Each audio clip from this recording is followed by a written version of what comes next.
ఇప్మాట్ IIM indoor 2026 సంబంధించిన exam పైట్రన్ ఒకసారి చూద్దామండి. సో ఈ ఎగ్జామ్ సంబంధించిన డ్యూరేషన్ వచ్చేసి 2 hours అయితే ఉంటుందండి. ఎగ్జామ్ మోడ్ వచ్చేసి సిబిటి మోడ్లో అయితే కండక్ట్ చేస్తున్నారు ఆన్లైన్. సో ఇందులో మనకి multiple choice questions and short answers కూడా ఉంటాయి. Section quantitative ability multiple choice questions అండి. నంబర్ ఆఫ్ క్వశ్చన్స్ 30 అయితే ఉంటాయి. Marks for question plus 4 marks అయితే ఉంటాయి. టోటల్ మార్క్స్ 120 మార్క్స్ అయితే ఉంటాయి. నెగిటివ్ మార్కింగ్ విషయానికి వస్తే -1 ఫర్ రాంగ్ ఆన్సర్కి అయితే ఉంటుంది.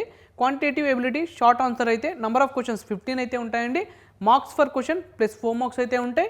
టోటల్ మార్క్స్ వచ్చేసి 60 మార్క్స్ అయితే ఉంటాయండి. నెగిటివ్ మార్కింగ్ విషయానికి వస్తే నో నెగిటివ్ మార్కింగ్ అయితే ఉంటుంది. సో అలానే verbal ability multiple choice questions అండి. నంబర్ ఆఫ్ క్వశ్చన్స్ వచ్చేసి 45 ఉంటాయి. Marks for question plus 4 marks అయితే ఉంటాయి. టోటల్ మార్క్స్ వచ్చేసి 180 మార్క్స్ అయితే ఉంటాయండి.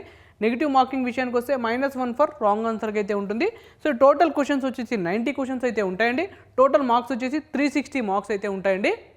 ఇప్మాట్ ఐఐఎం ఇండోర్ 2026 సంబంధించిన అడ్మిషన్ ప్రొసీజర్ ఎలా ఉంటుందో ఒకసారి చూద్దామండి. సో ఫస్ట్ స్టెప్ వచ్చేసి నోటిఫికేషన్ అయితే రిలీజ్ చేస్తారండి. సో నోటిఫికేషన్ రిలీజ్ చేసిన వెంటనే ఐఐఎం ఇండోర్ అనే ఒక పోర్టల్లోకి వెళ్ళి మనం ఆ నోటిఫికేషన్ అనేది ఒకసారి చూసుకొని సో అందులో మనం అప్లికేషన్ ఫామ్ అనేది మనం ఫిల్ చేయాల్సి ఉంటుందండి. అప్లికేషన్ ఫామ్లో మనం ఏమేమి ఫిల్ చేయాలంటే మనం బేసిక్ డీటెయిల్స్ ఫిల్ చేయాలండి. దాంతోపాటు మనం రిక్వైర్డ్ డాక్యుమెంట్స్ అనేది అప్లోడ్ చేయాల్సి ఉంటుంది. అప్లోడ్ చేసిన తర్వాత దానికి సంబంధించిన ఫీ పేమెంట్ ఉంటుందండి. ఆ ఫీ పేమెంట్ మనం పే చేసినట్టయితే మన అప్లికేషన్ ఫామ్ అనేది సక్సెస్ఫుల్గా సబ్మిషన్ అయితే అయిపోతుంది.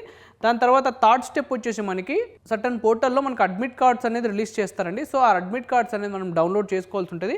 సో డౌన్లోడ్ చేసుకున్న తర్వాత ఫోర్త్ స్టెప్ వచ్చేసి ఇప్మాట్ సంబంధించిన ఎగ్జామ్స్ అనేది కండక్ట్ చేస్తారండి.